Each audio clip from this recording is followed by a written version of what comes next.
پرادلال جی یک جوان پروژه بو دم 4 سالان ما بهلاویستی لنها جاردن نیجن که ناپری هاتیه دست پیکرنو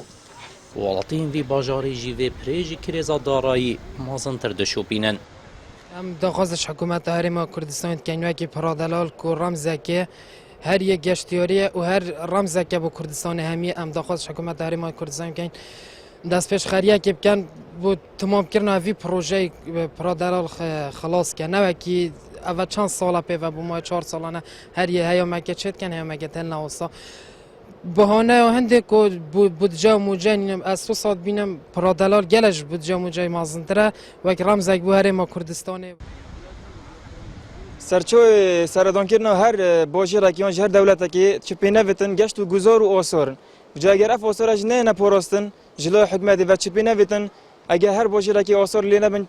چپینه وم از گلک متأکدم جی چه سردان کردن یا گشتیار سردان وی باجی وی دولتی نکن وجا مجید وتن که ام حالاتی زاخو پروژه نیشان کردن پرادلال نه تا پاشه اختن وکی پروژه پراخانه که 4 سال کار سر پرادلال دیده کرد. پترج 4 سالان بریارا نیجن که نا پروژه پرادلال هات بودان لی پشتی راوستاندن دمه که دریش نها جاردن نیجن که نهاتیه دست پیکنو شینوار انزا خوش دبیجه نها کار سر قناغا داویه تکرنه پروژه هنی 75 سالی هات بی انجام دان 25 سالی مای اش تندری کجمه بحال بیتر خواهان کرنه 274 میلیون دینار ماین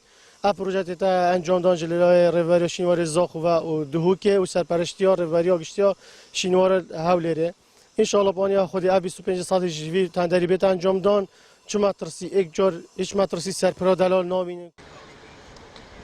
پروژه نیجن که نا پرادلال راستا و خوشالی روبریا شینوار انزاخو و روبریا گشتیا دهوکه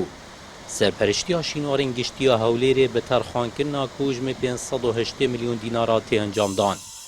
لی به بهانه کریزا دارایی اف پاره نهاتنه خرج کرنه لورا پشتی 4 سالان جنو 75 ساده هاتی نیجن کرنو نها کار سر قوناغا داویه و اف 25 ساده مایجی هاتیه دست پی کرنه قرطال کرنا پرادلال جه چندین سردم دسالاتی بگیره جه پاشان و ملکان و بگان حتی که گشت سردم دسالاتان ها ده 4 سالن بوریج دا بحثی کتنا پرادلال تاته کرنه واسا دیار بو که کریزا دارایی جوه پریا پتر جه 2000 سالان جی خواه درباس کری گرنگ تر بو